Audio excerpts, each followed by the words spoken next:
Must-have motorcycle accessories, each promising to make your ride faster, smoother, safer, maybe even cooler. You peel off the bubble wrap, and for a second it feels like Christmas morning for bikers. Then again, you don't buy gear anymore. You buy hope, wrapped in plastic. Here's the thing. Accessory companies know exactly how to talk to riders. They whisper words like performance, style, protection. And before you know it, your cart's full of chrome mirrors, LED strips, and racing parts that make more noise than difference. We've all been there. I've been there. The problem isn't upgrading. It's upgrading blindly. So this video isn't about hating accessories. It's about exposing the shiny traps that promise the world but secretly drain your wallet, and sometimes your bike's health. Because not everything labeled pro actually makes you one. Let's start with the one every new rider gets tricked by before their first real ride. Number 1. Fake performance air filters. You install a $60 racing air filter expecting instant horsepower gains. The throttle sounds throatier, the intake louder. You swear the bike feels faster. 2 days later, you're at the pump more often, and your mileage has gone downhill faster than a sport bike on a mountain curve. Here's the truth. Most of these so-called high-flow filters don't add meaningful performance. They just let in more air and more dirt. Your engine's combustion system relies on balanced airflow and fuel mapping, not just noise and marketing labels. When that filtration efficiency drops, every dusty road becomes a slow grind against your piston rings. And guess who's quietly celebrating? The dealership. Because a clogged or worn engine means service calls, replacements, and profit. So yeah, you'll get sound, not speed. A placebo rev for real engine wear. If you want actual performance, invest in tuning, not toys. And speaking of illusions, if that one promised more air, the next one promises more control, until you realize it's just marketing smoke. Number 2. Overpriced adjustable levers, because apparently your fingers are too elite for stock levers. Right? Adjustable levers are one of those upgrades riders buy just to say, yeah, I've customized my setup. They look sleek, they feel premium, until you realize they fit about as precisely as a loose tooth. Most of these knockoff adjustable levers you find online are cloned from race models, but without the testing, metallurgy, or certification. On the surface, they mimic the expensive ones. Under pressure, though, they bend, flex, or worse, snap. One panic stop, one drop in the parking lot, and you're suddenly riding a missile with no front brake. Real racers use certified levers for a reason. They're designed to fail safely, not fail completely. Cheap copies? They don't even understand that concept. So if you value your clutch hand, stick to OEM or trusted brands like ASV or Pozzo. Because when a lever breaks mid-ride, the only adjustment you'll be making is to your hospital schedule. Now that your fingers survived, let's talk about something that pretends to protect you, but doesn't. Number 3. Decorative crash guards. You see bars on the frame and think bulletproof. Reality? Decorative spaghetti metal. Those $70 crash guards from online marketplaces look rugged enough in photos, but once they hit asphalt, they fold faster than a lawn chair. Here's the issue. Many cheap guards attach to weak points like the engine casing or subframe instead of the bike's main structural mounts. So when you drop the bike, the force doesn't absorb, it transfers straight into the frame, bending the most expensive part of your motorcycle. Real crash bars are engineered for energy dispersion with tested geometry and grade-specific steel. They're not just welded pipes painted black, they're calculated protection. But the budget versions? They're Instagram armor. Shiny, confident, and useless when it matters. So that $70 protection mod could turn a simple parking tip over into a $1,000 repair bill. Speaking of protection, the next one doesn't just waste money. It can cook your wallet and your engine. Number 4. Stick-on performance exhaust tips. Guy revs his new slip-on at 11 p.m. It screams, he smiles, and somewhere his neighbors and his bike's ECU start crying. These so-called performance exhaust tips are the fast food version of tuning. Loud, cheap, and guaranteed to upset someone. The truth is, most of these bolt-on or stick-on mufflers add sound, not speed. They're untested bits of metal that increase back pressure and throw off your bike's fueling. Instead of freeing horsepower, they choke it. The engine compensates with richer fuel delivery, which means higher temps, wasted gas, and sometimes even melted components.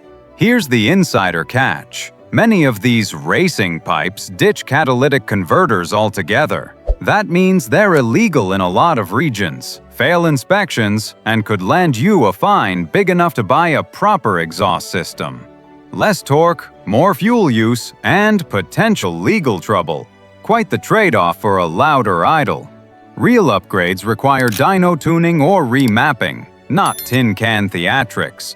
Noise doesn't equal power. But what about light? Oh, the LED trap is next. Number 5. Overdone LED kits. It always starts innocent. 2 small accent lights to make your bike pop. Fast forward 2 weeks and you've turned your ride into a rolling Christmas parade. Every surface glows. Wheels, engine bay, undertail. It's like you're auditioning for Fast and the Curious. Here's the thing. Overlighting does more harm than help.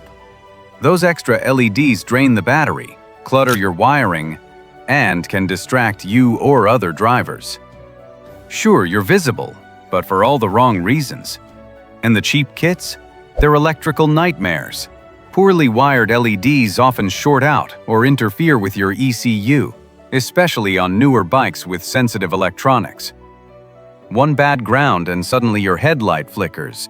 Indicators go rogue, or your bike won't even start. So instead of being seen, you're stuck being stranded.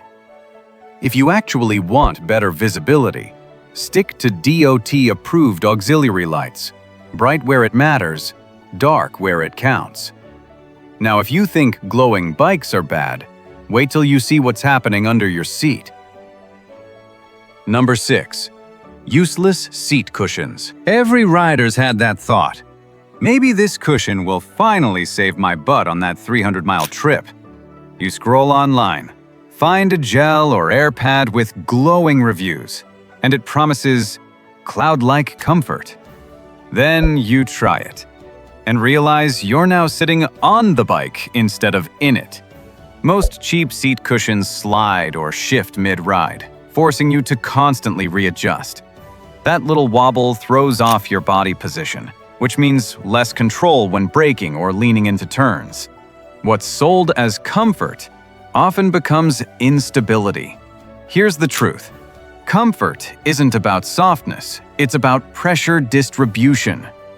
A proper seat is shaped to support your hips, not just padded like grandma's sofa.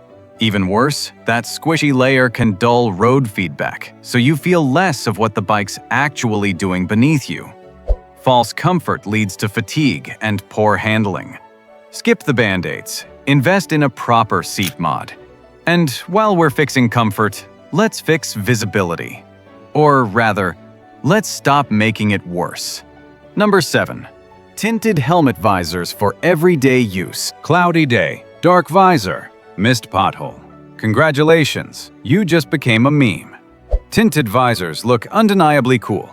They make you feel like a MotoGP legend cruising through traffic.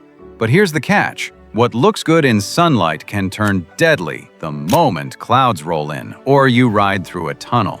Tinted visors drastically cut down your visibility in low-light situations. That means slower reaction times, missed obstacles, and a whole lot of near misses you'll never admit to. And yet, riders wear them every day, even at night, because it looks awesome. Here's what most riders don't know. In many countries, tinted visors are illegal for night use. You could get fined, or worse, have an insurance claim denied after a crash. So instead of squinting your way through a late ride or swapping visors mid-trip like a pit crew pro, get a photochromic or pin-lock-ready clear visor. Now, for the final accessory, the one that preys on every rider's ego and social media feed. Number 8. Fake action cameras / cheap helmet cams. A $30 4K Ultra Action Cam shows up at your door, promising cinematic ride footage.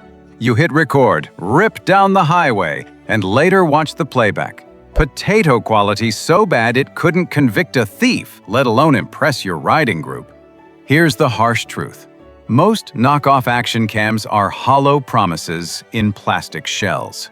They lack stabilization, true waterproofing, and dependable mounts. On paper, they claim GoPro-level specs. In reality, they record like a dashcam from 2006. Even worse, the mounts they come with are brittle and unpredictable. Some detach during crashes, turning your budget camera into a flying brick aimed at whoever's behind you. So you end up with shaky, unusable footage, and a risk you never paid for. Quality gear isn't about fancy branding. It's about reliability when things go sideways. If you really want to document your rides, invest in something that can survive them. GoPro, Insta360, DJI, or just skip it entirely. So, what do all these traps teach us about being a smarter rider? If there's one takeaway from all this, it's that the best upgrade for your bike isn't made of metal or carbon fiber. It's knowledge. Every so-called performance air filter, adjustable lever, glowing LED strip, and stick-on exhaust is just bait for riders chasing image over insight. The more you ride, the more you realize the smart rider isn't the one with the flashiest gear. It's the one whose bike runs clean, smooth, and safe. Each of these traps, from fake crash guards to tinted visors, teaches the same lesson. The difference between a novice and a veteran isn't horsepower, it's judgment. A mature rider knows when not to buy, because skill, awareness, and mechanical understanding can't be added to your cart. You earn them on the road. So be the rider who invests in control, not cosmetics. Pride isn't in how your bike looks, it's in how it performs when it matters.